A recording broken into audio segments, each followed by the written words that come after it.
Good evening, dear friends around the world, or maybe it's morning for some of you.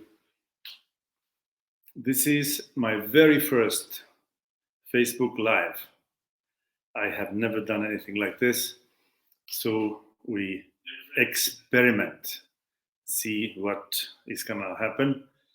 I am at home, as you can see, socially distancing myself, staying at home, not wearing a mask at home, but outside sometimes.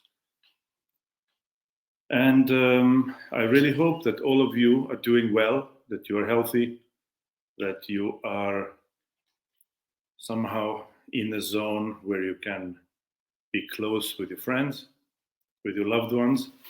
So I thought that perhaps this is a good moment to do some kind of a community discussion, a talk about music.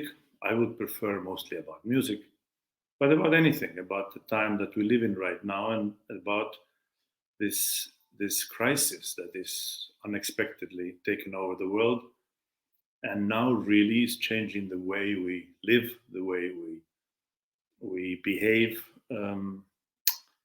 makes us think and forces us think differently from the normal way we usually think. So if you are watching, feel free to write me some questions. I will read them and then see what we come up with.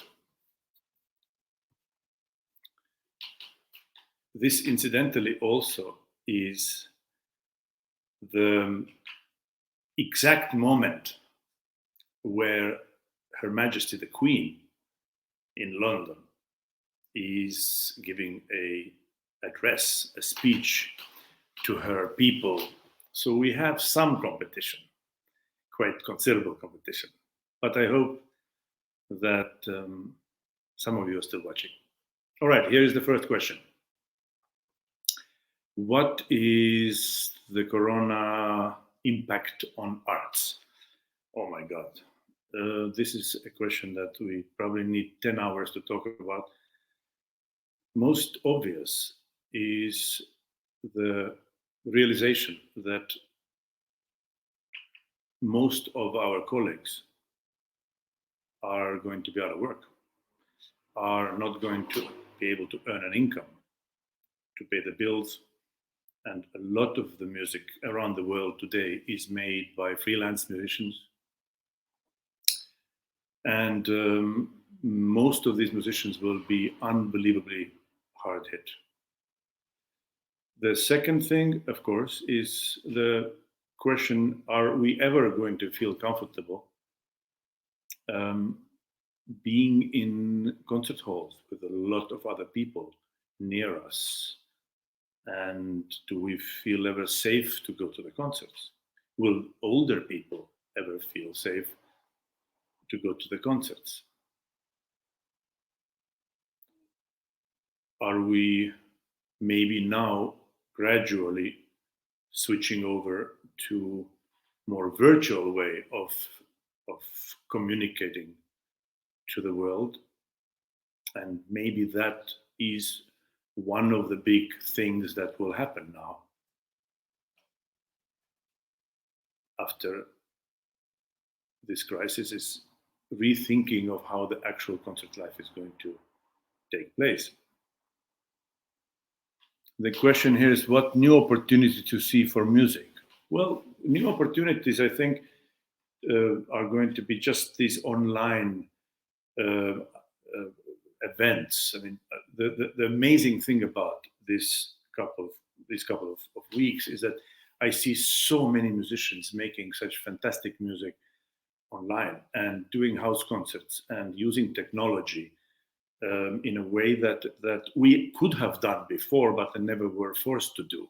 And now, all of a sudden, it is the only outlet. And there are some brilliant things that are happening online and happening very organically, very normally, without it feeling awkward. In fact, a lot of humor and a lot of positive vibe is happening online, and I watch some of the things and am in awe of the creativity of the people who are doing it in the living rooms.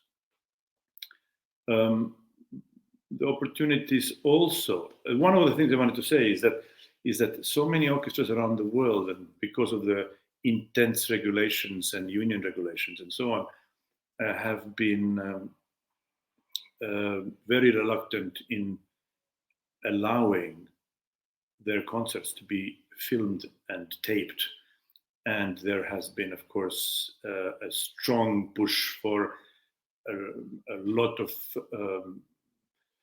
how should I say, seeing concerts being filmed as a financial vehicle. Today we see that the people who have been able to film their concerts and organizations that actually were open to the media are now in a position to share it with others. And a lot of the orchestras in England, for example, also in the United States, are not really visible because they don't have enough content that they have generated during the normal non-crisis days. So I think that it would rethink the importance of filming and really archiving our everyday concert life. All right. Can you talk about the experience of filming Maestro? Maestro, to those of you who don't know or haven't seen it, is a film that was made about music about 5 years ago or so, and is now seen by many people. David Donnelly is the director, an American director who was struck by the fact that American audiences, and especially younger generation, is not really connected to classical music. So he thought it would be a very good idea to somehow show the not so obvious, the backstage side of a working musician, and he chose me and followed me around the world practically for about 2 years. And as a result, there is a very interesting and I found very comprehensive and imaginative film about a everyday working life of a musician and conductor. Usually conductors don't really like to show their more private side of their existence, but I thought this might be a good opportunity to actually show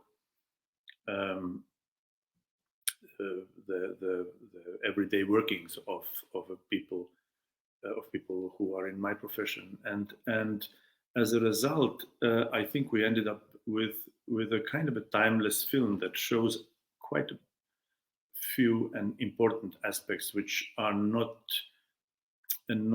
unique to me necessarily. They are pretty much the everyday standard for most of the working musicians. Okay, let me see. I am here. There's so many questions coming in that I have to read them first and then address them. So the question is, you have had such a busy life flying around the world. How do you feel now sitting at home all alone and this quiet and calm? What do you do with your days? Oh,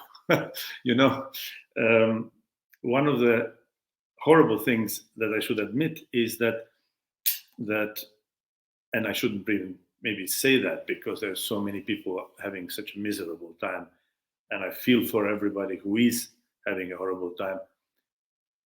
But I'm kind of enjoying the fact that I simply am forced not to go anywhere, that I have, at least for this particular time, some kind of routine, some kind of a normal everyday life. I wake up in the morning, I actually have a coffee, I have no stress in going somewhere. And what I've learned is that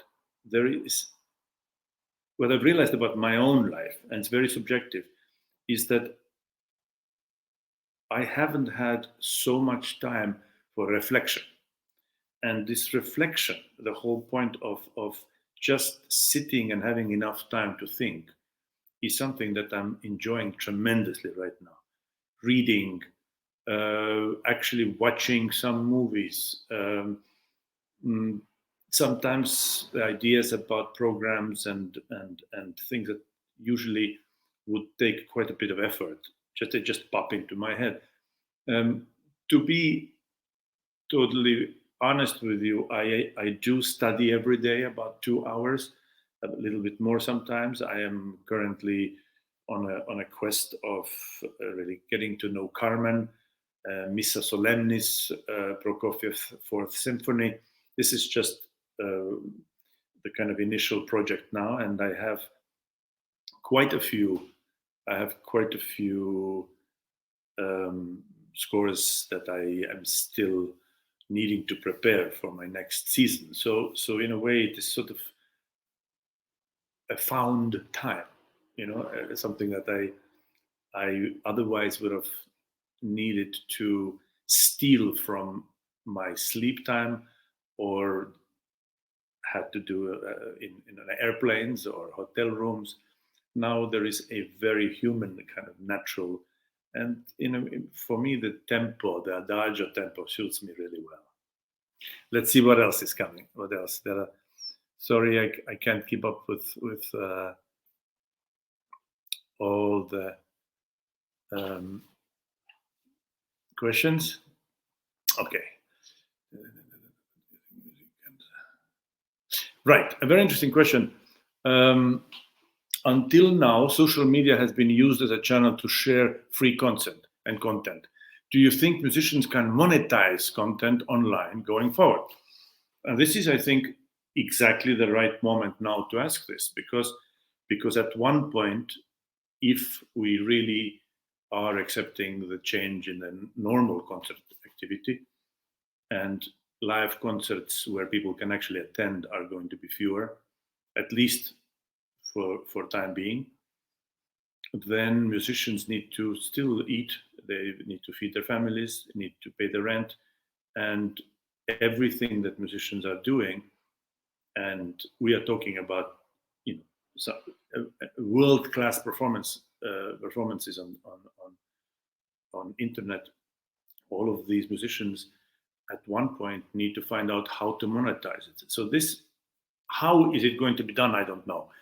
But this is certainly the time where this is not a hypothetical question. This is something that we need to address immediately.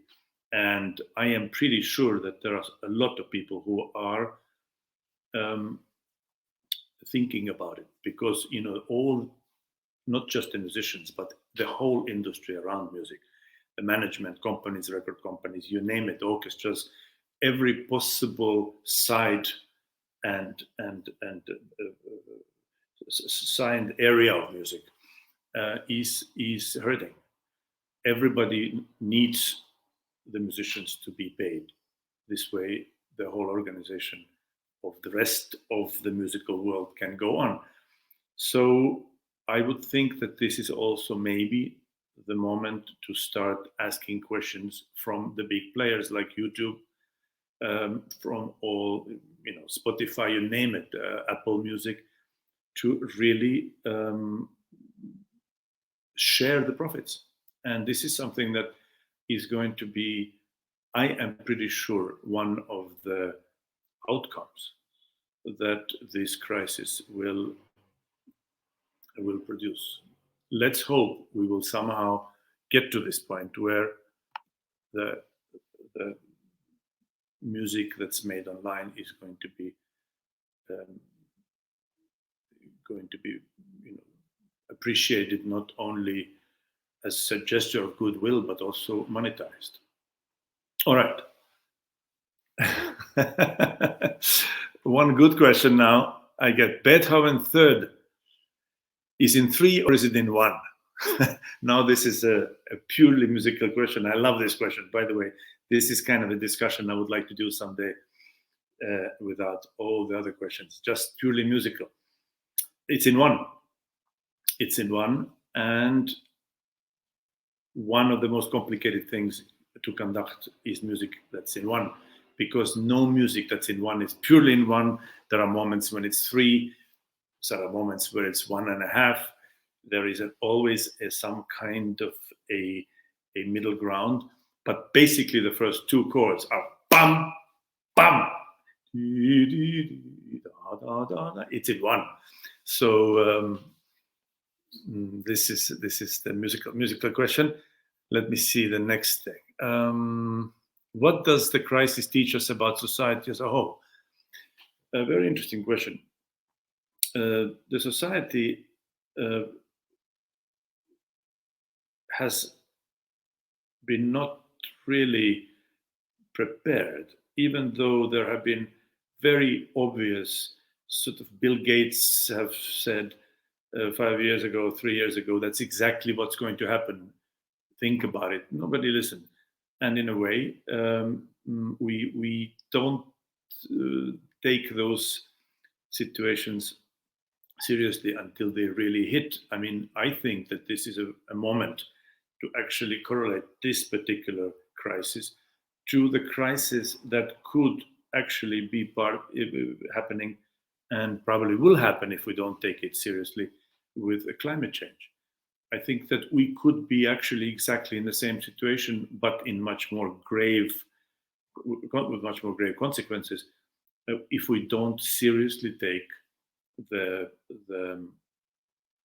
warnings of the scientists to heart. The danger now, and I find that I see it all the time in the media, is that we listen to politicians and we listen to all kind of leaders, opinion leaders, so-called influencers. What we should really do is listen to the science.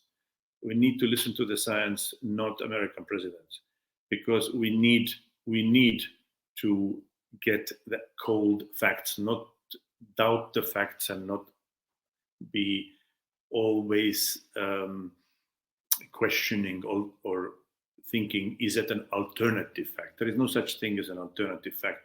As a society, I think it also shows that we have a capacity to really keep together and to really live up to the sort of we have a survival instinct. I do find that this is an opportunity now to kind of see how we learn from our mistakes and see how we react. It is a bit early still to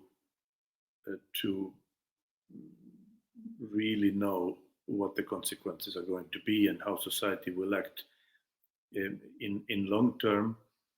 But I do wish that we would have a little bit less sort of partisan thinking and more of a community thinking about the human race, not left, right, and politically thinking, but as a human race, what's best for all of us.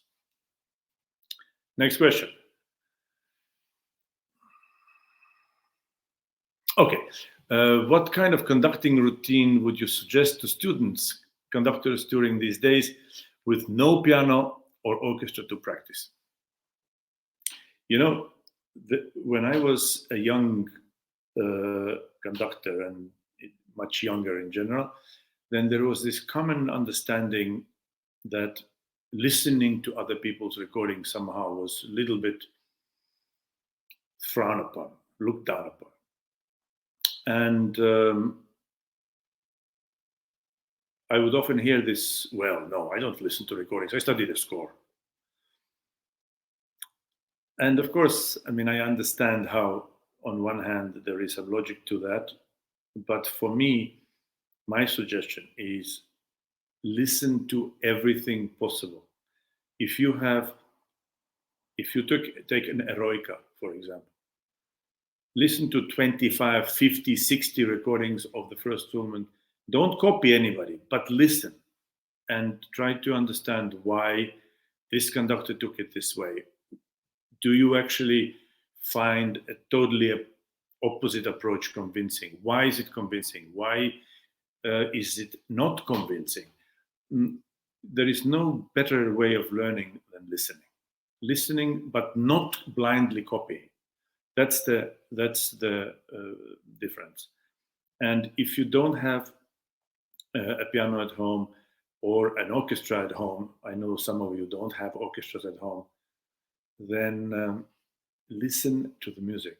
And today we live in a time when YouTube, for example, and so many other platforms are just filled with amazing amount of content. You could have recordings from historic to brand new. Listen as much as you can, compare, make notes. Sometimes just listen, close your eyes, and see what you like rather than what you're supposed to like, rather what somebody says is the best recording. Very often you hear this is the best recording of the Beethoven Symphony. Says who? It's a personal opinion. You need to make your best recording for yourself. You need to find, and you can only do it by listening to different interpretations. So listen. What else?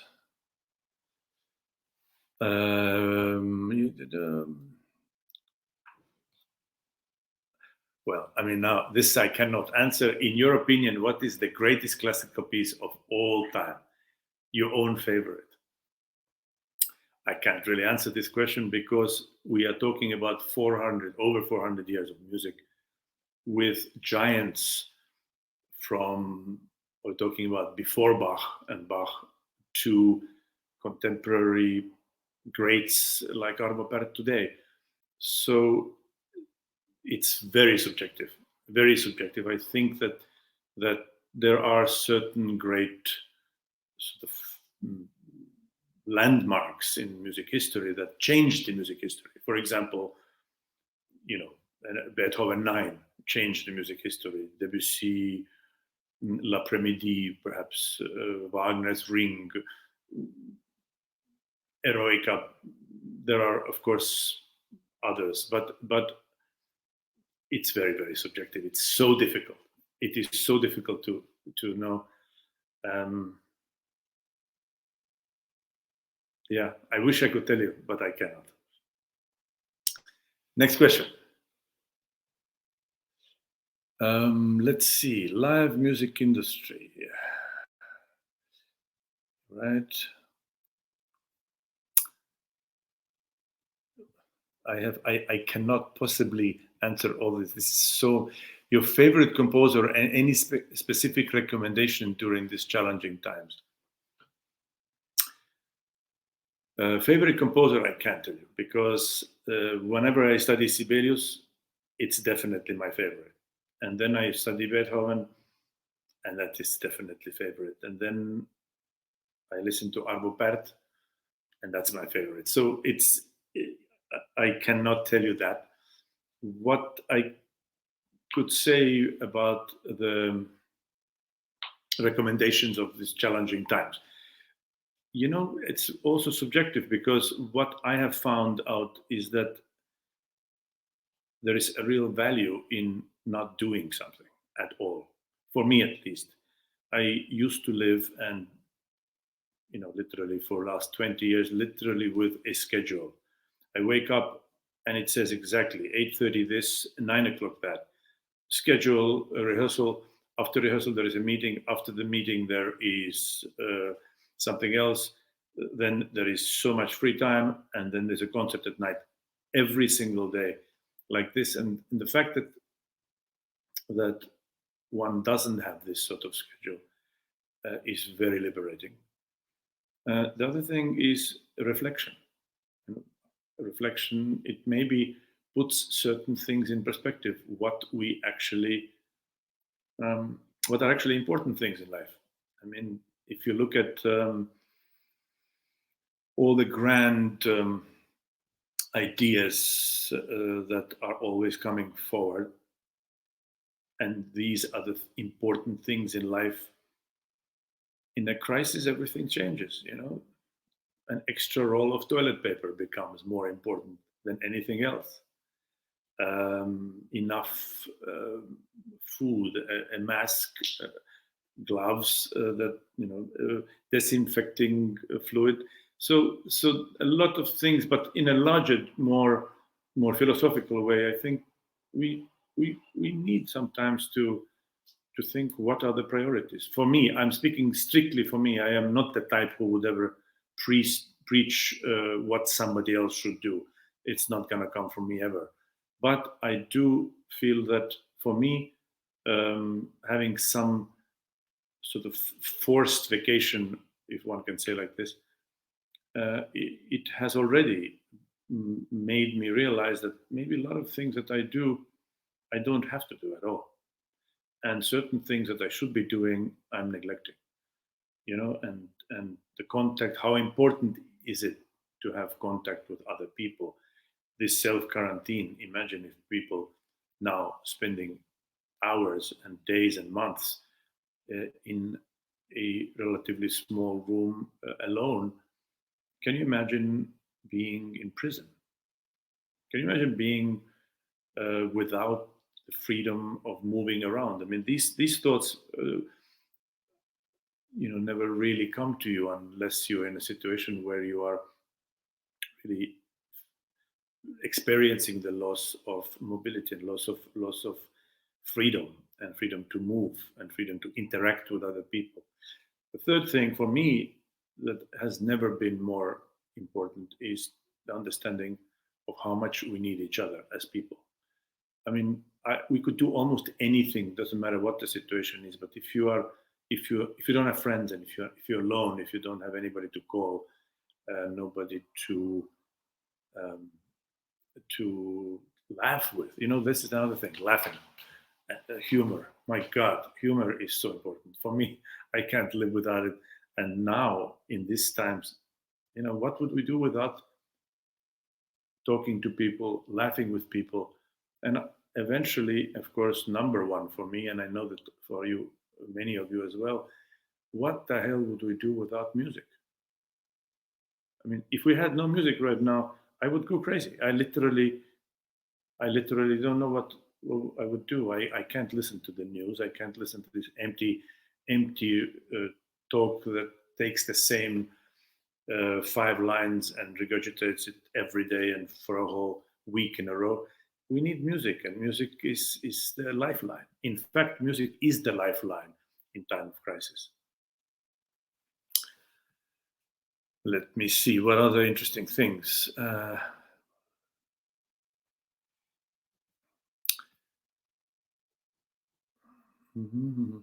Oh yeah, interesting. If you open a new score and it is a creation, that means a world premiere. It means it's a new score. What do you first do? Do you ask for piano reduction and listen to it? Work with a composer every day? If I get a score that is written brand new and just written for me, and in fact we just did this in Berlin Philharmonic, we did an Abrahamsen horn concerto, and there is nothing to listen to. In fact, you're sitting there just with the score. The composer, I don't want to bother the composer before I have some idea of the text. So you sit and try to figure out how the text is put together. You look at the key signatures. Well, in that particular music, there is no key signatures. But how it's put together, what are the aleatoric moments, how the tempo relationships work, all these basic organizational stuff that you need to learn first. Then you need to, if you're lucky and a composer is reachable, you have to call the composer and say, listen, what do you actually mean here? Do you want, there are 2 options which I can read. Which one do you actually mean? What is the atmosphere here? Tell me, is there an image you can give me so it would be easier for me to see how the piece could be communicated to the orchestra? It is a very slow and interesting process, but slow. So first thing what I do, I just have to look and get used to the picture on the paper, just so my eyes can understand what am I looking at. And sometimes in the modern scores today, where you literally have no time signatures and even no bar lines, it takes a long time to even know which way is up. So I spend a lot of time just trying to basically organize and get the bearings, and then slowly start looking at, is there any relations between intervals? Is there any relation between the tempo changes, and so on and so on. So it's a long and quite difficult process. All right, what else?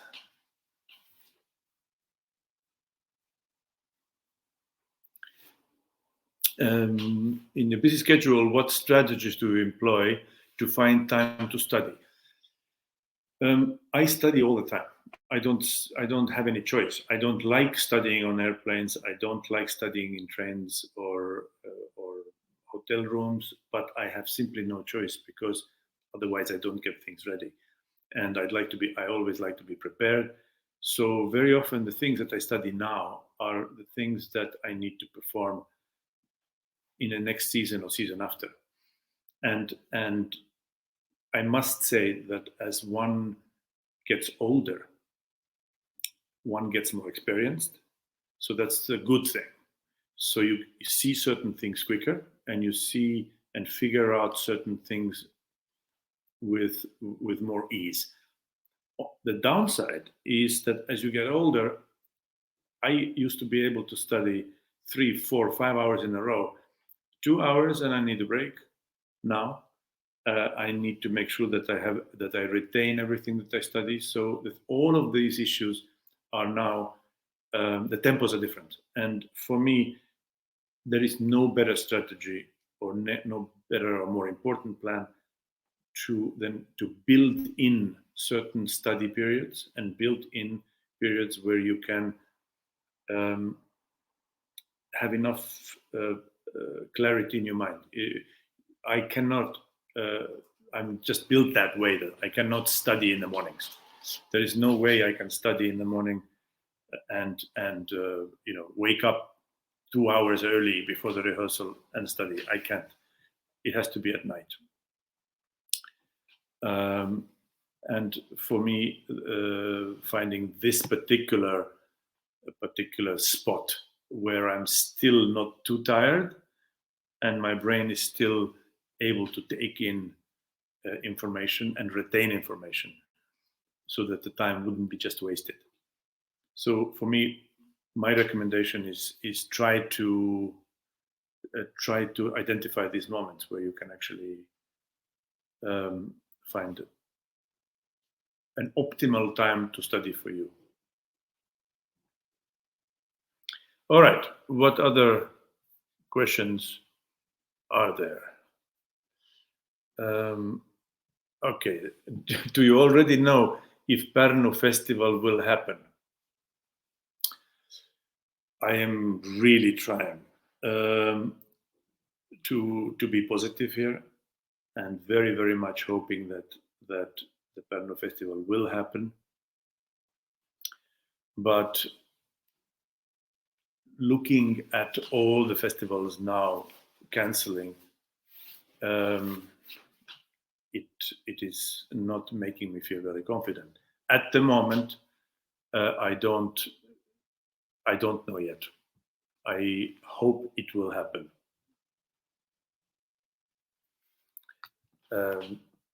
But keep in contact. We will let you know what the outcome is and what the decision is in no time. The minute we make a decision. Next thing. Lea, oh, tere. This is my daughter, just checked in, and I'm very happy to see you. Let me see, what else? Right, words of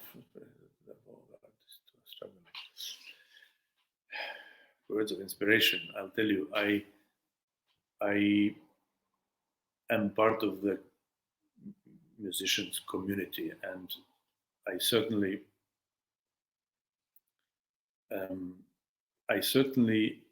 feel for everybody who is struggling right now.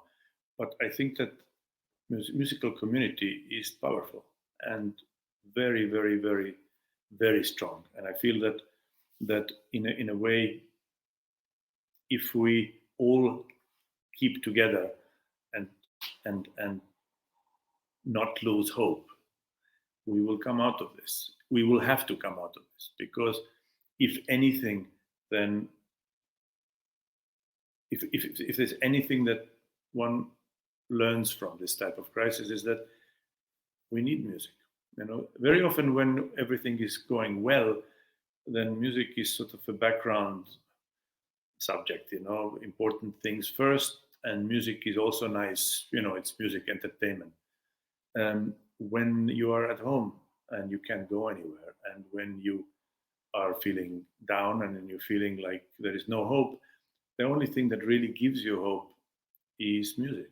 So be assured that your message actually is doing a lot of good to a lot of people who are in despair at the moment. So keep producing music, keep playing music, and keep the music going, because this actually gives a lot of hope and encouragement to many, many, many people around the world. Here we have, what else do we have?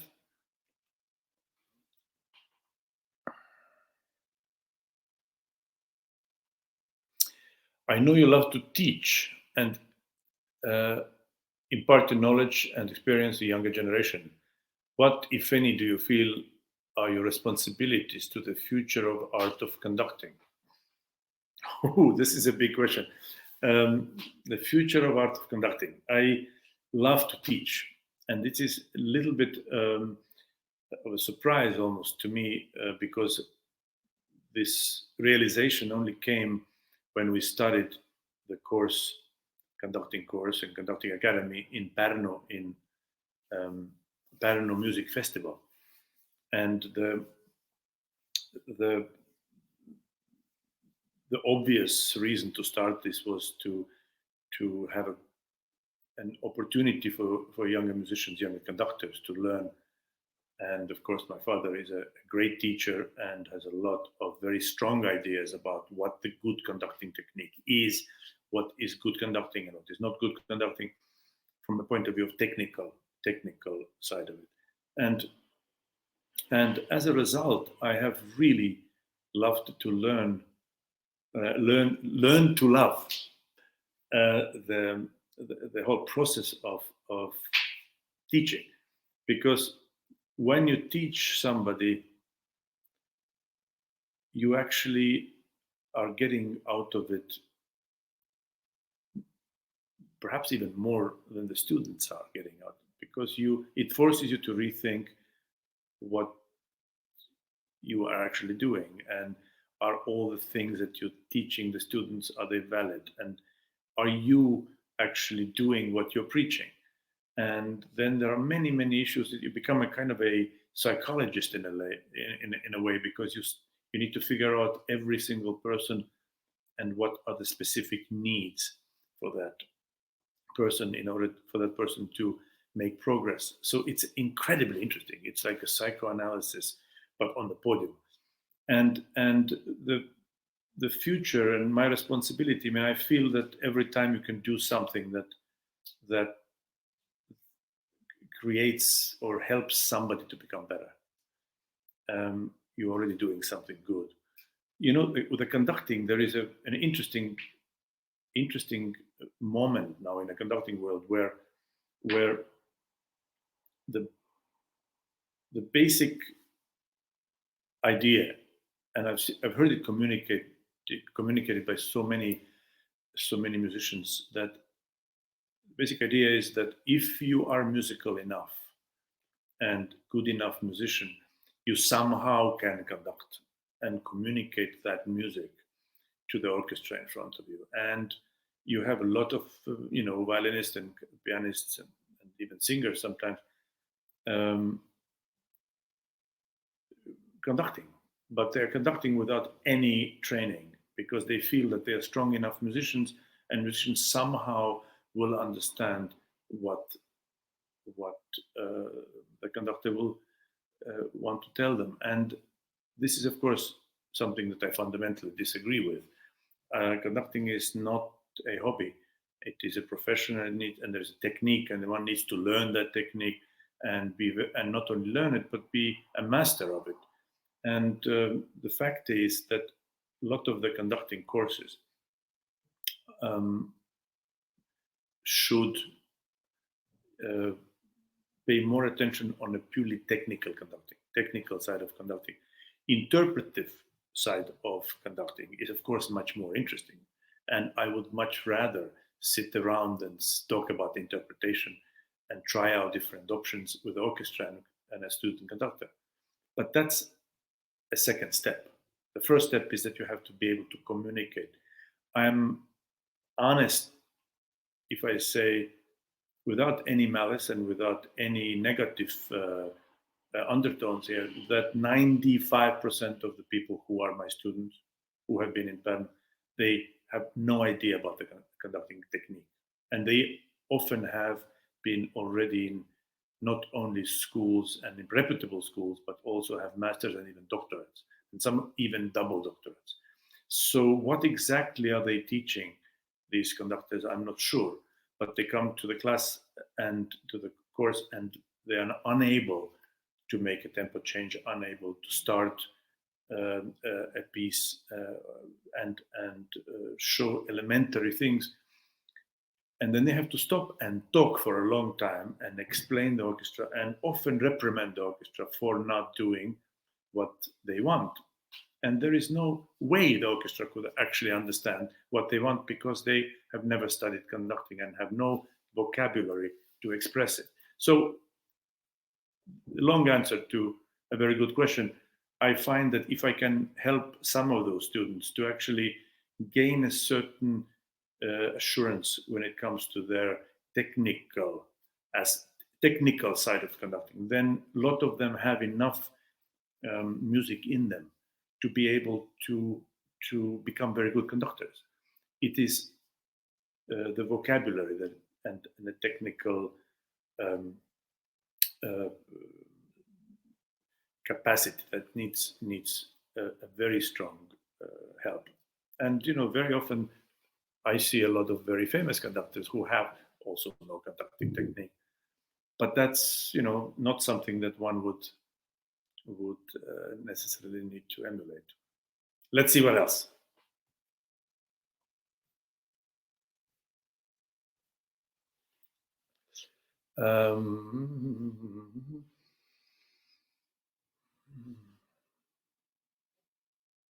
Very interesting. I have often heard you, in parentheses, you cannot conduct a wind ensemble like with. Okay, sorry. There's so many questions coming on that I have I have lost the one that I just read. Okay, you cannot conduct wind ensemble like a string orchestra. You cannot conduct amateurs like professionals. What do you think? Can we find a common way to be and work with all these different wind, string, amateur, pro, or do we have to change and adapt to each situation? Very good question. Very good question. And this is something, my my name is Paavo. And the reason my name is Paavo is that there was a very great Finnish conductor called Paavo Berglund. And my parents were good friends, and so I was named after him. And I once, he came to my performance in Oslo once, and I was complaining, as sometimes young conductors do, about, well, I tried to do this and that, but the orchestra just couldn't do it. They're not good enough. I said something like that, which, of course, actually now looking back, I think I wasn't good enough. But that's a different subject. And he said something very important, which I always remember, and I want to share with you. He said, if orchestra is not good, or if they cannot do what you want, and I think that also goes to your question, amateurs, pros, wind, string, doesn't matter. When you conduct, you visualize. You should always conduct like you're conducting Berlin Philharmonic. you cannot conduct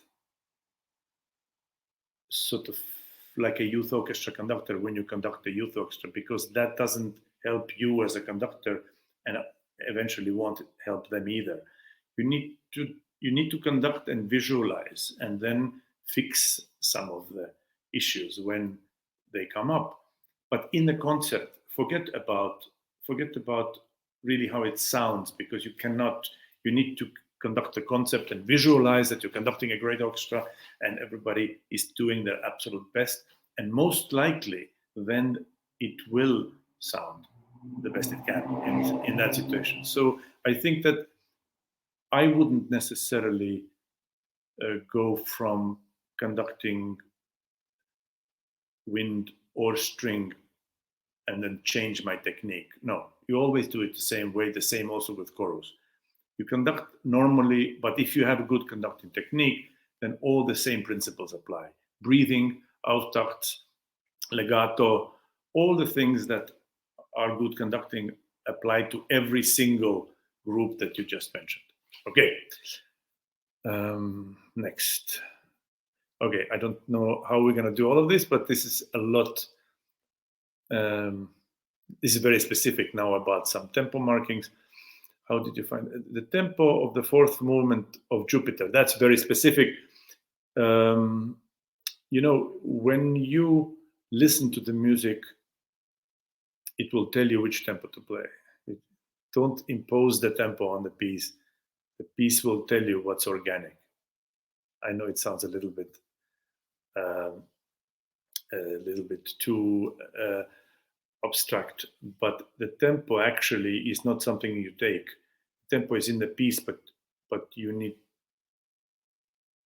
to let the piece speak to you. Then you'll get a new tempo. A few words on female conductors. Well, there is a lot of things one can. This is a subject that is totally warrants a totally new podcast. Maybe even a good idea to do once this podcast. Not podcast, a live stream. But a few words.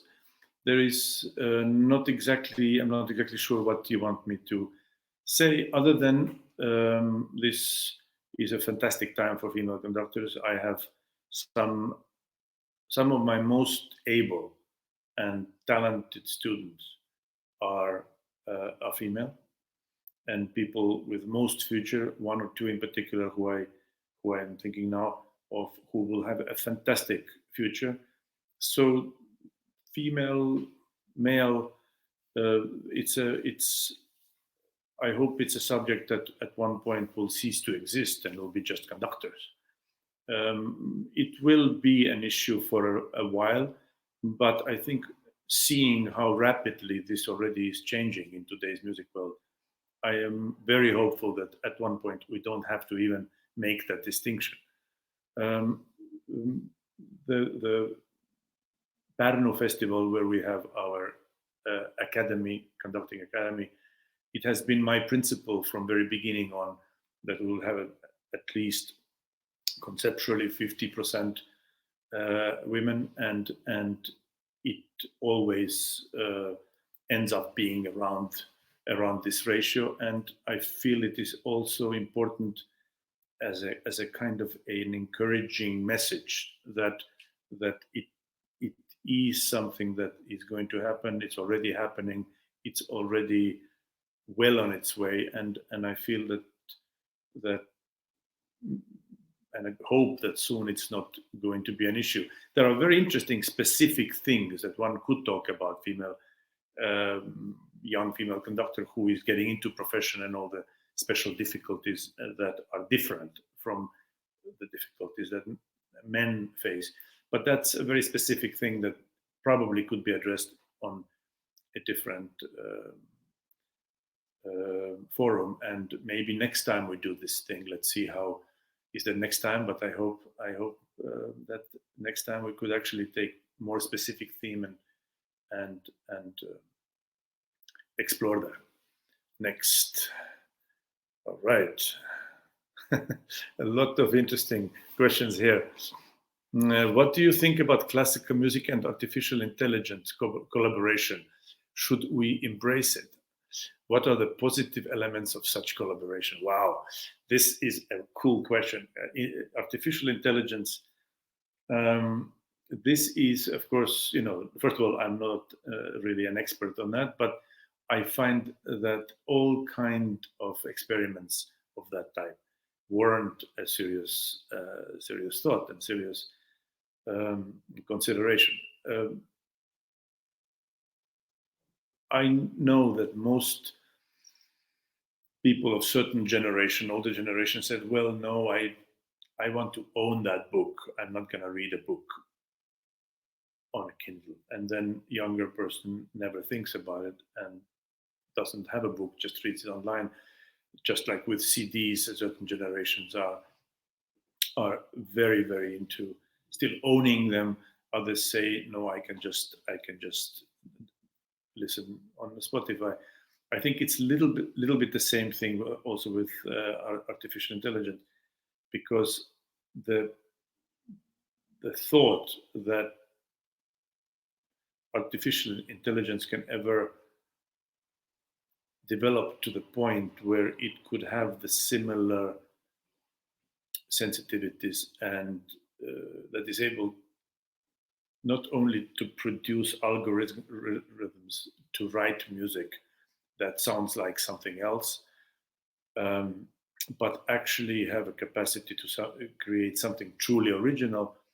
I mean, to me, it seems something that is still very far away. But on the other hand, who knows?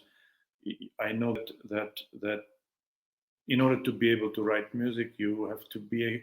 We have a feeling that we need to be humans. We need to be able to feel love and hate and all the human emotions in between and experience intimacy and all the things that humans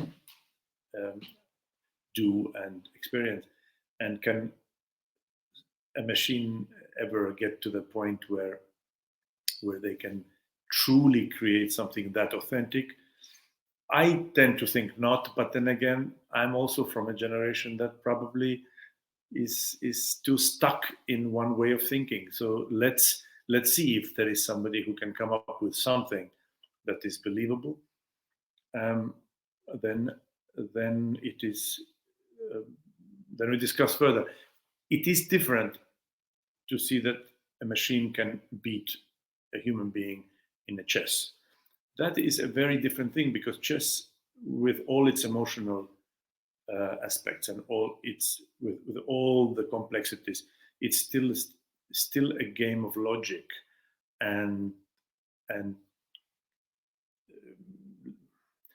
combining various logical issues of logic in order to find a solution to a particular problem. Music is more complicated than that. You cannot create a piece of music by solving a problem, a logic's problem. It's more complex than that. And I never forget when we were in New York and my father had a concert, and we had a friend who was a brain surgeon, and he was one of the top brain surgeons in US, and he a big music lover too. And my father asked him, how can you operate on a brain? Like, how can you do this? It's so unbelievably complicated. And the answer is that if you have enough time, I can actually explain exactly how to do that. But no amount of time can exactly explain how to create a musical masterpiece, because there's no recipe to it. I don't know, right or wrong. This is my thoughts about artificial intelligence. What do we have here? Oh, interesting. If you were a young conductor at the beginning of your career, is there anything you would do differently now to compare to what you did back then? Oh my God. How much time do you have? I would do almost everything differently. First of all, I would stop wasting as much time as I did when I was young. I would learn and much more pragmatically make a list of repertoire that I would learn. I would definitely concentrate more on certain aspects like languages. I would definitely try to learn a couple more instruments. I certainly would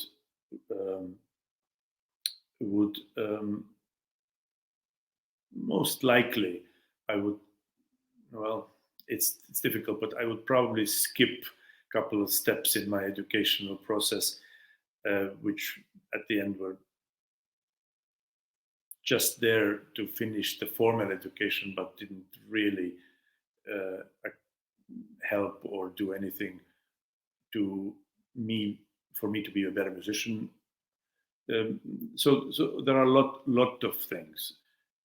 As a young conductor, I would probably change a lot of things in the way I would rehearse, in the way I would communicate with human beings in orchestra. There are of course a lot of things. I mean, in general, one of the accurate and sadly true statements, I think it was Mark Twain who said that youth is wasted on the young. That's exactly how I feel. It certainly is an interesting thought of what we would do differently if we would know what we know now and would be 30 years younger. I think it would be that would be the ultimate test of time travel and success. Next, very good question. Is there a point to assemble your own orchestra, or is it more productive to get a place in already existing orchestra? I think that everybody has to know and feel what their possibilities are. I have seen a lot of very interesting careers started by people who create their own orchestras, their own ensembles, and then go from there and get into the more standard musical environment. But if you have a capacity to somehow create an orchestra, that even a chamber orchestra that you can do some concerts with and learn your craft with, it's a very, very good way to start. The other positive thing about it is that you could start specifically exactly what you want. You don't have to go into already existing group saying, well, this is how we do things. I know there's a very good Estonian conductor who started a new music ensemble called Nude, and he became a very good conductor and now conducts all over. But really, he only could get into the business by creating a very specific ensemble, which really had a goal in playing new music and introducing new music to the audiences. And by doing that, he also acquired a visibility because nobody else was doing exactly that thing. So I do actually recommend, if you have a chance to create your own ensemble and have financial means or somebody who could support your vision, go for it. Go for it, because it gives you also a freedom of coming up with projects that you want, and nobody will dictate what you have to do according to some older traditions. So I think that actually is a very very good thing, and I also think that it will teach you aspects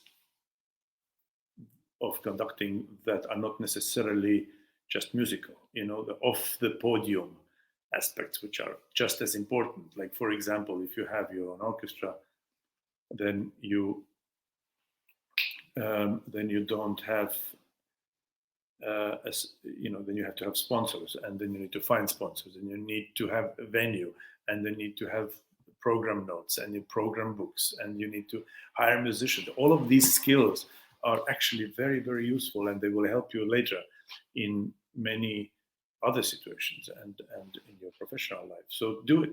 You cannot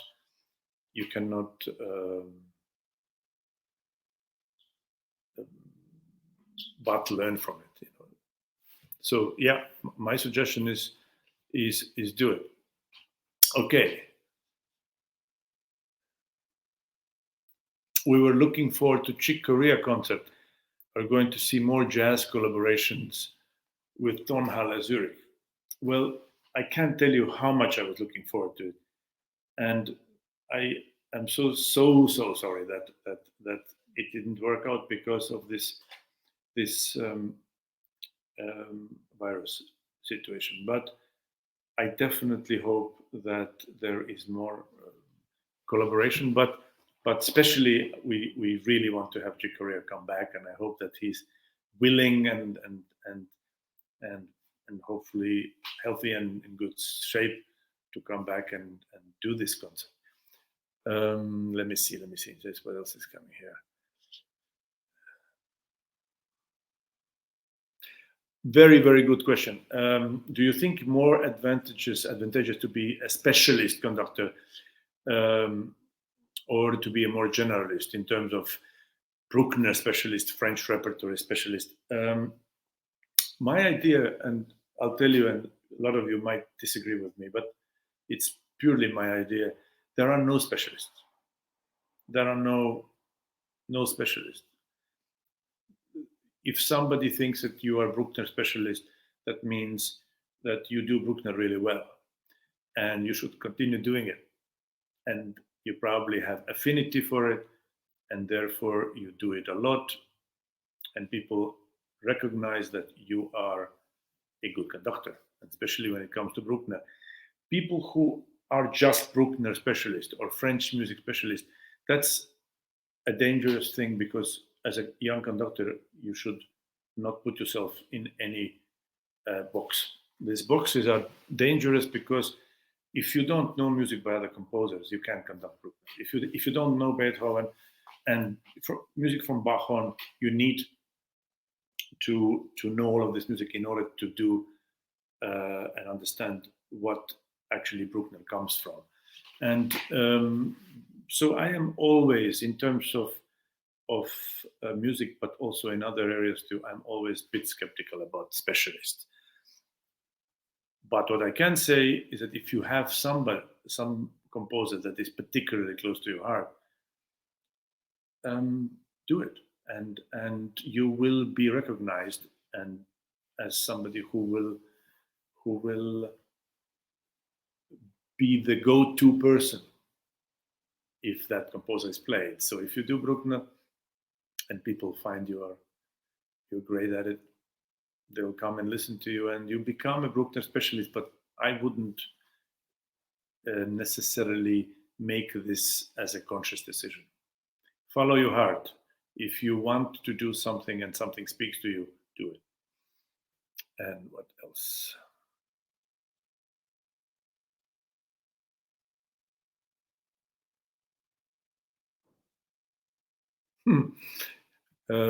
Well, I don't really necessarily know. It says, during your Beethoven project with Kammer Philharmonie, do you let the timpanist play much louder than normal as historical playing? Do you find the proper attitude? I don't think it's all a proportion. It's all a matter of proportion.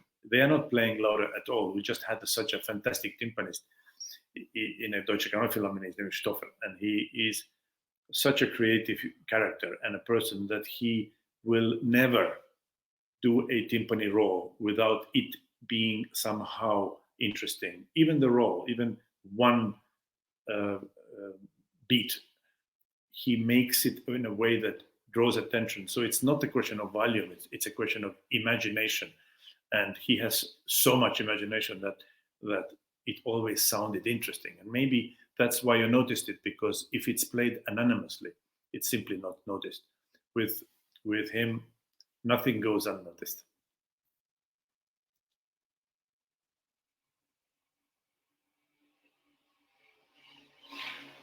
What about modern composers? Does this collaboration composer conductor still work? Stravinsky, Shostakovich, Kraft, Stravinsky. Of course. I mean, if you're lucky enough to find a composer, and in fact, not lucky, if the composer is lucky enough to find a conductor, or I should even say, if both of you are lucky enough to find a collaborator that you really believe in, this is an ideal marriage. I mean, every composer needs a champion, and every conductor should be honored, and it's part of the mission of being a conductor to promote and bring to the prominence a new talented person, a talented name. So very beginning, it was very much Arvo Pärt and my father. That was a team, definitely. With my father was also Eduard Tubin and my father. People wouldn't know Tubin unless they would have the recordings of my father in the beginning. Also, you have, of course, Stravinsky, you have Kraft. Nobody would know Sibelius. And the reason Americans and English people know Sibelius is because you had fantastic conductors like Beecham, like Barbirolli in America, Stokowski, Ormandy, who, and then of course Bernstein, who all were the great supporters and great believers in this music.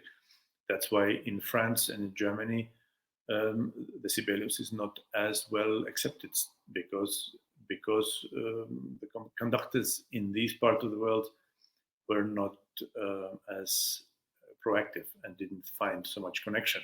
So yes, definitely, if you have a chance, do it. What would you like to say to younger audiences, children, about music?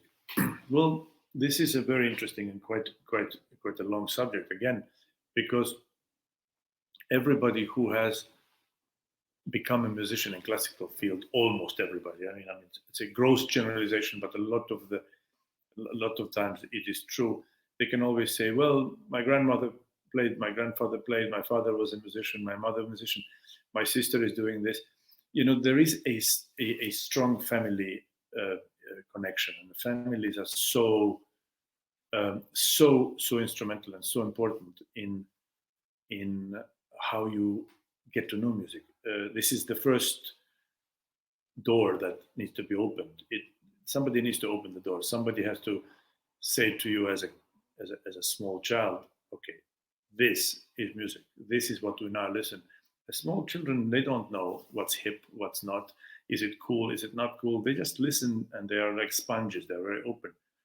With my girls, we had music on all the time, and before they went to sleep and after they brushed their teeth, if they were good girls, they could watch one act of Cenerentola on the video, or something else, ballet on the video. So it became just part of living. It's not something extraordinary, something that you do only twice a week in your class, music class in school.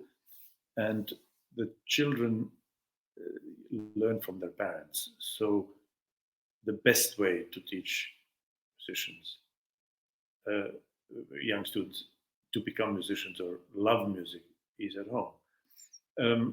We have this interesting moment where the generations now already, where the parents have been grown up with pop music, have been brought up with pop music. And, if your mother or even if your grandmother thinks that classics means Elvis Presley, then we have a little bit of a gap. So as much as we need to open the door to the younger musicians, we need to also be very mindful about the fact that we need to also educate and bring parents to the classical music. Younger parents are not brought up with classical music either. So in a way, that's a very interesting paradox, because we need to somehow reach the whole generation and the generation before them. Knowing the enormous influence of pop music that our kids are, our society is totally subjected to now, one has to be very, very clever in how to introduce people who have never heard classical music to the concerts, and in general, we kind of feel that if you listen to something and you don't like it, you don't listen to it again. And I've had friends who came to the concert and said, "Yeah, I came to the concert because you invited me, but it's not really my thing. I like different kind of music." Without understanding that this is just one program, there are 400 years of music that they could have and should explore. If you use the same logic for movies, so like, I went to a movie, I didn't like the film, I'm never going to a movie again. I mean, that would be absurd. So in a way, it is a process, but we need to play. Actually, my suggestion is just play, let the music, classical music, play in the background at home. All right. And what else?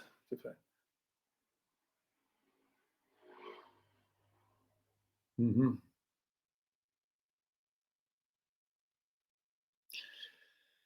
Well, that's a very specific question. Do you feel it's necessary to have a management to make a jump from music director of a regional orchestra to the international guest conducting circuit? Should a music director consider approaching a manager to win a competitions or participate in programs? There is no one way of doing anything. Some people win competitions and are noticed that way. Others go to the competition, win it, and are still not noticed.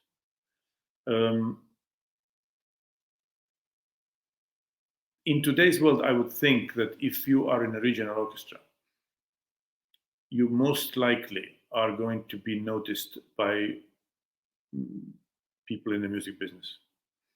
And I think that you have to just go with the flow. If you feel that you need a manager, approach them. But I think that very often I have people who are not quite ready for performance, life yet, who are only talking about managers and music business and how get into business, but actually they're not ready. So when the moment happens, when you are ready, who is the one who decides that? How self-critical is the person to understand when is the right moment for a manager? It's all very subjective. I can't necessarily give you any advice, but I do think that if you have somebody who you trust and who has your long-term interest in mind, then of course you are better off. Signing with somebody simply so that you would have a manager, even if the person who manages you is not 100% sure that they want to manage you, that is not going to lead to anything good. So it's a very fluid situation. You need to just go with the flow, see what you feel at the moment. Okay, so let's take one or two more questions, and then I think it's time to wrap it up. Who else has questions? All right, let me take a look.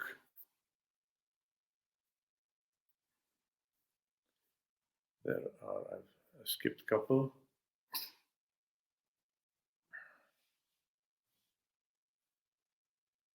Oh, hello. I have a lot of people looking from Estonia. This is such a nice nice thing to see. All right. So social distance is not easy. Given the choice of anyone in the world who would you invite as a dinner guest for a good talk? Not family or friends. Oh, that's an interesting question. I mean, there are a lot of people who I would invite. Not necessarily one of the great composers, because I always prefer to have a distance so I can look up to them as the gods that they are. But there are a lot of people who I would like to know who are not in my field. There are people who I often don't get to interact, jazz musicians, painters, writers. I do have some of those friends, but with my lifestyle, I don't get to live in a place where I can invite somebody to dinner and have a normal life. So very often these situations happen when I'm on the road, and on the road you can, and especially in Japan, you can be in a absolutely wonderful company, because in Japan you have such interesting music life where you can have 3 great orchestras at the same time touring Japan and all living in Tokyo at the same time. So there's combinations of dinner parties and dinner social interaction can be unbelievably stimulating and very, very unusual. I think that the last one now, and then we will wrap it up for this time. And the last question here is memorization of score necessary? I think that it is, at least in the very beginning. Do you conduct the score by memory in concert is already something else. I don't necessarily think that everybody should conduct by memory if they are uncomfortable doing it. But if you learn the score well enough to be able to do it by memory, then you are freer from the text, and then you can have the text in front of you, but it doesn't act as such a magnet where you will just look in the score even if you don't have to. So I used to do everything by memory when I was younger, as a principle. What happens when you learn things by memory is that you have to limit your repertoire quite substantially, because learning, let's take a piece, a Bartok music for percussion Trinceresta, and learning that by memory will be a very, very considerable task, and then doing it by memory is the first 3-4 times is going to be a total nightmare. So you'll be forced to limit your repertoire, and if that's the path you take, that's your choice. From a point of view of just feeling more comfortable as a young conductor on the podium, the better you know the score, the better it is. So I would say memorize it, but don't necessarily feel like you have to conduct the concert by memory. When do you plan to conduct opera? I am conducting opera quite regularly. We did La Scala a couple of years ago. Then we did. I'm now going to do Carmen if this is not going to cancel in Tokyo. Fidelio in Zurich if it's not going to be cancelled. So Don Giovanni, even West Side Story, which we did, which is kind of opera, I think, a wonderful opera too. So slowly, but it's kind of like the icing on a cake for me. It's a little dessert from my everyday life. Dear friends, it's been wonderful to talk to you, even though it is quite surreal to talk and not hear any voices back. But I thank you for all these messages and the interest. And I want you to feel safe, healthy, happy, and hopeful. Let's keep making music in every way we can. And maybe, depending on how this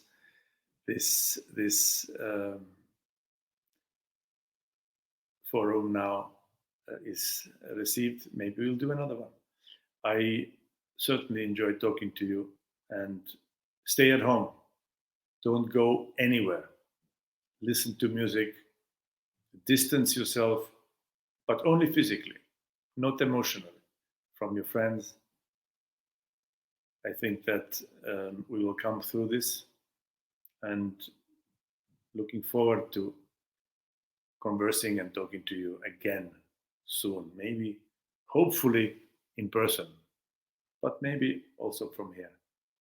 All best to you, and thank you. Click to CultureNet. CultureNet, if you want to have more updates about future happenings.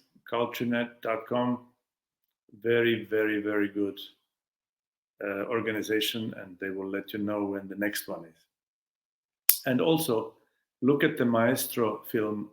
It's still free, still up, and it might make some of your evenings a little bit more fun. See you.